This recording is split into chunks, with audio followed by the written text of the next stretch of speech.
Narasaraopet Chitralaya centre వద్ద భారతదేశ స్వతంత్ర సమరయోధుడు భారతరత్న భారతదేశ మొట్టమొదటి విద్యాశాఖ మాత్యులు క్రీస్తు శేషులు డాక్టర్ మౌలానా అబ్దుల్ కలాం ఆజాద్ విగ్రహావిష్కరణ కార్యక్రమంలో ముఖ్య అతిథిగా నరసరావుపేట శాసనసభ్యులు డాక్టర్ చదలవాడ అరవిందబాబు పాల్గొన్నారు. గుంటూరు ఎమ్మెల్యే నజీర్, జిల్లా తెలుగుదేశం పార్టీ అధ్యక్షులు జాన్ సైదా, జనసేన నియోజకవర్గ ఇన్ఛార్జి సయ్యద్ జిలానీ తదితరులు పాల్గొని విగ్రహాన్ని ఆవిష్కరించారు.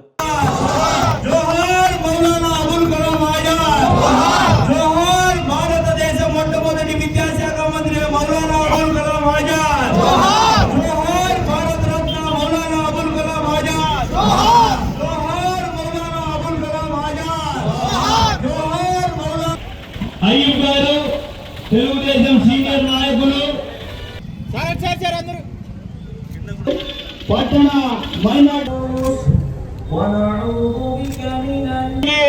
స్వాగతం సుస్వాగతం అలాగే ఉండాలని కోరుకుంటున్నాం.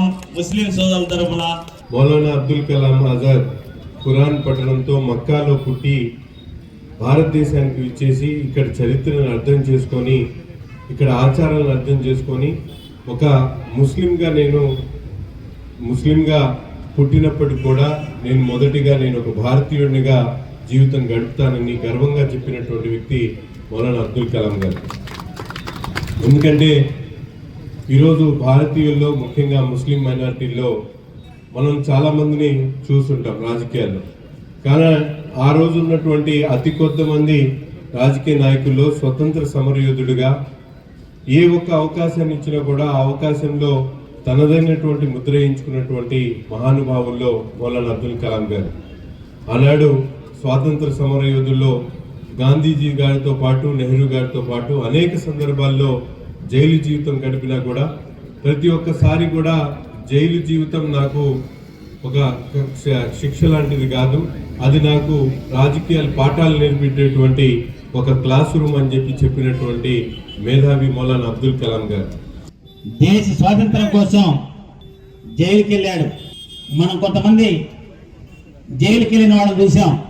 తండ్రి అధికారాన్ని అడ్డుపెట్టుకొని లక్షల కోట్లు దోచుకున్న వాడు కూడా జైలుకి వెళ్ళారు. మేము కూడా జైలుకి వెళ్ళామంటారు. కానీ మహనీయుడు ఎందుకోసం జైలుకి వెళ్ళాడు? భారతదేశానికి స్వాతంత్రం తీసుకురావడానికి ప్రముఖులైనటువంటి ఈ యొక్క మౌలానా అబుల్ కలాం ఆజాద్ గారు స్వాతంత్రం కోసం పోరాటం చేసి జైల్లో ఉండి స్వాతంత్రం తీసుకొచ్చిన మహనీయుల్లో అబుల్ కలాం గారు.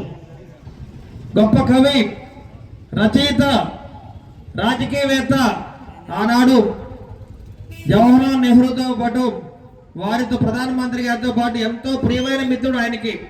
వారితో పాటు ప్రయాణం చేశారు, ఓ పత్రిక నడిపారు.